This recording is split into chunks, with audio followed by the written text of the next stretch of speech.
In today's video, I'm going to be reviewing Splinters of Scarlet by Emily Bain Murphy. The reason why I picked this book up was because her debut novel, which is called The Disappearances, I have it right here, was so good that I knew I had to check this one out. Okay, so let's go ahead and get started.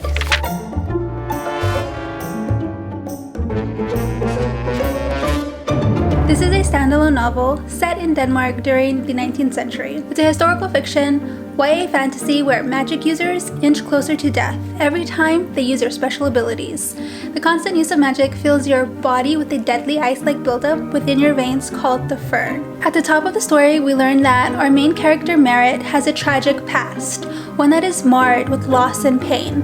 With no family to call her own, she is thrown into an orphanage where she meets the lovely Eve, who is half West Indian. In present day, Eve is 11 years old, and together they form a sort of sisterly kind of bond that is just so sweet. When Merit surpasses the orphanage's age threshold, she could no longer stay there. So she gets a job in town as a seamstress where she can still be close to Eve. The longing to be a part of a family flows throughout the book. For example, children at the orphanage perform for they can make an impression and hopefully be picked to go home with a lovely family. She wants Eve to have all this and more, but her greatest fear is losing Eve. Merit knows what it feels like to never be picked, and she doesn't want Eve to continue to feel rejected. But she's also not willing to be separated from her either. This is quite a predicament. One day, Eve is adopted by a notorious ballerina named Helene Vestergaard. Upon staying in Vestergaard, Merit is filled with all these emotions, mainly resentment because she blames them for the destruction of her own family. At the same time, she realizes this may be the very last time that she will ever see Eve.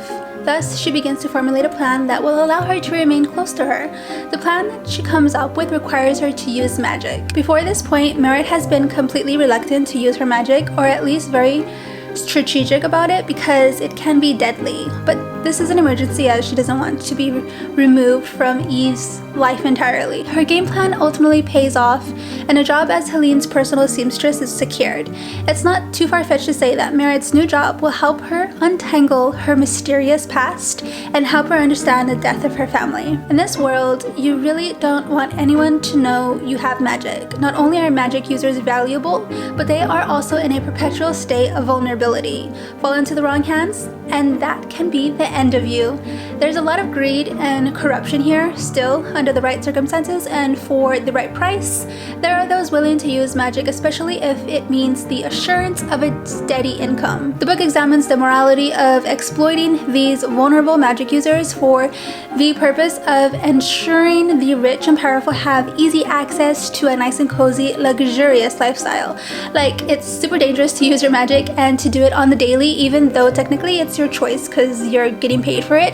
It's still contemptible because you'll die. Your employer hires you with both of you fully aware that, hey, this might kill me, but it's a paycheck. The clues were exactly where they needed to be for the mystery to unfold in a way that's both seamless and highly feasible. One of my favorite elements of this book is the incorporation of ballet. I loved how this book portrays ballet in that it's not at all fixed in its form, but rather it's an art that is continually changing. This book is very atmospheric, filled with lush descriptions, and overall it is beautifully written. Splinters of Scarlet was hands down a 5-star read. I highly recommend reading this if you like insights about class divisions during the 1800s, whimsical and exquisite writing, a really satisfying mystery, dazzling descriptions of ballet, and family just being at the center, encased by a truly magical setting. Alright, that's it for this review. If you found this review at all helpful, hit that like button, and if you are new, subscribe. Thanks for watching, and I'll see you next time. Bye!